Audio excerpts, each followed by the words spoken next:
สวัสดีค่ะพ่อแม่พี่น้องสวัสดีFCทุกท่านเนาะค่ะ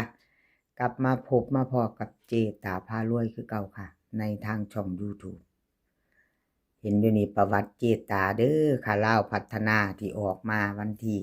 19เนาะค่ะของเจตาค่ะพี่น้องเอ้ยกราบงามๆขอโทษขออภัยเนาะค่ะลาวพัฒนาออก789 3ตัวบน77ล่างวิ่งลูดของเจตาลูด2ตัวลูดเบิ้ลลูด3ตัวลูดลูดแล้วก็ลูดเลยกับขอโทษขออภัยหลายๆค่ะขออภัยหลายๆแนวทางเจตาลูดคักมาไปใหม่เนาะพี่น้องคำนวณมาใหม่อีกแล้วค่ะเจตาพารวยวันที่21ขอโทษขออภัยหลายๆเด้อค่ะที่แนวทางลูดไปเนาะแม่แต่วิ่งลูดกับบ่เดินบ่เข้าเนาะพี่น้องเป็นจังใดล่ะเจตาเจ้าวัติ มันหลุดคักแถววัติ ขออภัยหลายๆค่ะหลุดแล้วหลุดเลยล่ะค่ะ FC กับขอบคุญขอบคุณที่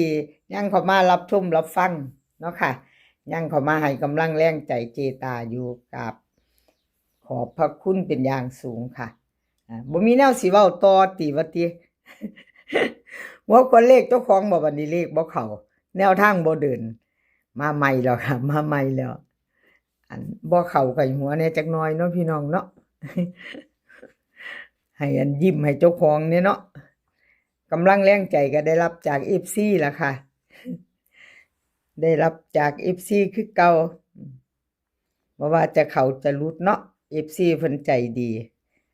ช่องน้อยๆของเจตาก็ได้รับแรงใจอย่างดีอยู่ค่ะได้กำลังใจดีอยู่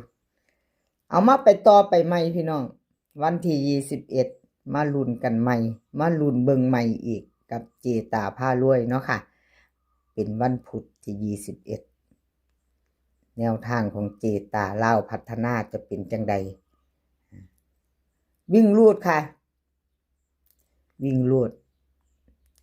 เจให้6กับ4ค่ะ2ตัว4หาง6 4 6 3 4 2 4 1ค่ะเบิ้ล6 6 4 4 3ตัว3หาง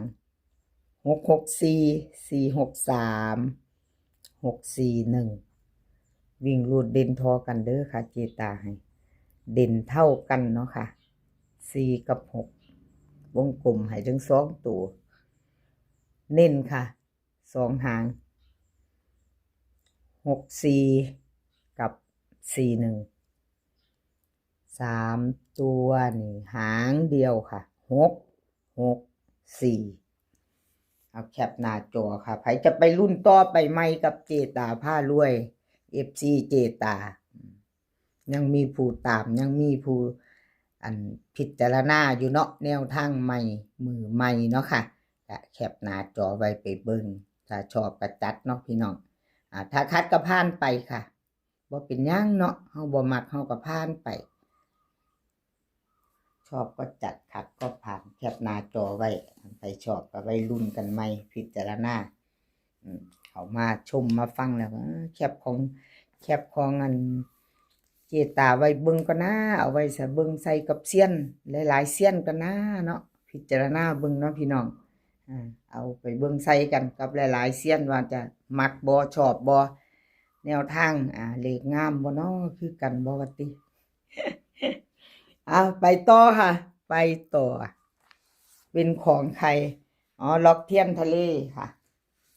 ล็อกเทียนทะเลก็หลุดไปเนาะค่ะกับขอโทษขออภัยแทนล็อกเทียนทะเลเนาะแนวทางเพิ่นก็บ่เดินพี่น้องมาเบิ่งอีกงวดนึงวันที่16เพิ่นก็เข้าอยู่พี่น้องมาอยู่2882เนาะค่ะก็วิ่งลูดเพิ่นกับเขาทั้ง2ตัวอยู่เด้อค่ะล็อกเทียนทะเลก็มาลูดวันที่19เนาะแนวทางก็เป็นเรื่องปกติเนาะพี่น้องมีเขามีลูดบางเทื่อก็ลูดติดกันบางเทื่อก็เข้ามาติดกันเนาะแนวทาง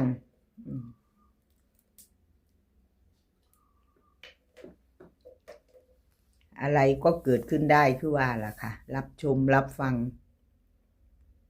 เป็นเพียงแนวทางเนาะล็อกเทียนทะเลFC ล็อกเทียนทะเลค่ะใครจะตามต่อกับเพิ่นเตรียมแคปหน้าจอถ้ามีผู้ชอบอยู่เนาะถ้าผ่านเขาไม่เห็นล็อกเทียนทะเลตัวนี้แคปไว้ก็น่าเอาไปเบิ่งก็น่ามือวันพุธถ้าเพิ่นชอบแนวทางก็แคปหน้าจอไว้ค่ะเอาวิ่งรูดค่ะวิ่งรูดล็อกเทียนทะเลเพิ่นให้มา5กับ4 2ตัว4หาง53 52 41 40เบิ้ลค่ะ55 44 3ตัวค่ะ453 541 540วิ่งรูดล่องหาค่ะเด่น4วงกลมให้ตัวเดียววงกลมให้แต่4เพิ่นเด่น4เนาะค่ะ2ตัวเพิ่นเน้น2หางค่ะ53กับ41 53กับ41 3ตัวค่ะ3ตัวเพิ่นเน้น453 541เอาแคปหน้าจอค่ะแคปหน้าจอไผจะไปต่อกับล็อกเทียนทะเลเนาะค่ะเลขก็บ่มีหยังแน่นอนเนาะค่ะพี่น้องอะไรก็เกิดขึ้นได้เนาะอะไรก็เกิดขึ้นได้สำหรับแนวทางเนาะค่ะรับชมรับฟังเป็นเพียงแนวทางพูดไปก็กราบขอโทษขออภัยถ้าแนวทางเพิ่นเดินเพิ่นเข้าก็ดีใจนํเนาะค่ะถ้ามีไผใดไผโศกไผมานเป็นเรื่องธรรมดาเนาะบ่ธรรมดาเด้เจ้คันเงือบละดูว่าติ ผู้นั่งเว้าอยู่นี่ก็เงือบคือกันล่ะพี่น้อง ก็คงจะบ่ต่างกันหลายดอกเนาะความรู้สึกเลขเข้าก็เลขหลุดเนาะพี่น้องเจ้าของช่องก็คล้ายๆกันล่ะค่ะ หัวเราะวันละนิดจิตแจ่มใสหลุดหลายก็ตายจากหัวเนาะพี่น้องเนาะอดเอาค่ะแนวทางใหม่มาแล้วอเพชรมาลุ้นกับอเพชรต่อค่ะรุ่นใหม่ไปต่อเบิ่งประวัติเพิ่นจักน้อยจัก2งวดเนาะค่ะอเพชรประวัติเพิ่น789 3ตัวบน77ล่างค่ะวิ่งรูดบ่เข้า2ตัวไม่เดินเบิ้ลไม่มา3ตัวไม่มีเนาะค่ะมาเบิ่งอีกงวดหนึ่งเข้าไปวิ่งรูดตัวหนึ่งอยู่เนาะค่ะวิ่งรูดเพิ่นเข้าตัวหนึ่งเจตาให้เบิ่ง2งวดค่ะประวัติของอเพชรให้ดู2งวดเนาะมาพิจารณาแนวทางใหม่มาไปต่อกับเพิ่นถ้าใครชอบเนาะพี่น้องชอบแนวทางถ้าเข้าตาเนาะถ้าเป็นชอบมักแนวทางคือเป็นสีงามๆว่าติก็แคปหน้าจอไว้ค่ะอเพชร FC ของอเพชรอะไรก็เกิดขึ้นได้หมดละพี่น้อง3ตัวมากก็เป็นไปได้เนาะวิ่งรูดค่ะวิ่งรูดอเพชรเพิ่นให้มา1กับ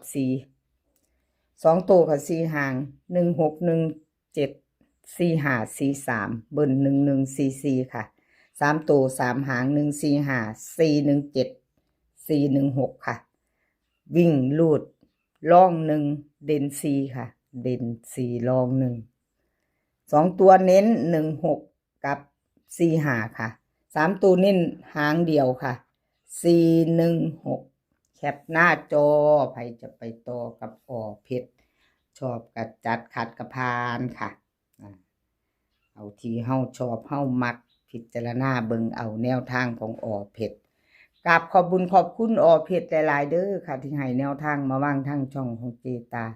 กราบขอบพระคุณเป็นอย่างสูงค่ะแนวทางเพิ่นให้ด้วยดีเสมอมาเนาะบ่ว่าจะเขาจะหลุดอเพชรครับขอบบุญขอบคุณหลายๆแล้วก็ทั้ง FC บ่ว่าจะ FC เก่า FC ใหม่เนาะค่ะที่เขามาคอมเมนต์เขามากดหัวใจให้กดไลค์กดแชร์เนาะพี่น้องกับขอบพระคุณเป็นอย่างสูงค่ะมีอันใดจะติชมก็คอมเมนต์ก็มาได้บอกแนะนำมาได้ค่ะน้อมรับทุกคำติชมเนาะถือว่าติเพื่อก่อค่ะในช่องของเจตาพารวยคลิปนี้ขอให้พี่น้องโชคดีค่ะ ให้โชคดีเล่าพัฒนาวันที่21กันทุกคน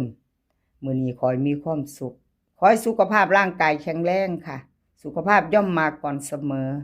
เดินทางไปไสก็ขอให้ปลอดภัยเดินทางไปขอให้มีโชคค่ะกลับมาก็ขอให้มีชัยคลิปหน้าพอกันใหม่ค่ะคลิปนี้ก็สวัสดีค่ะ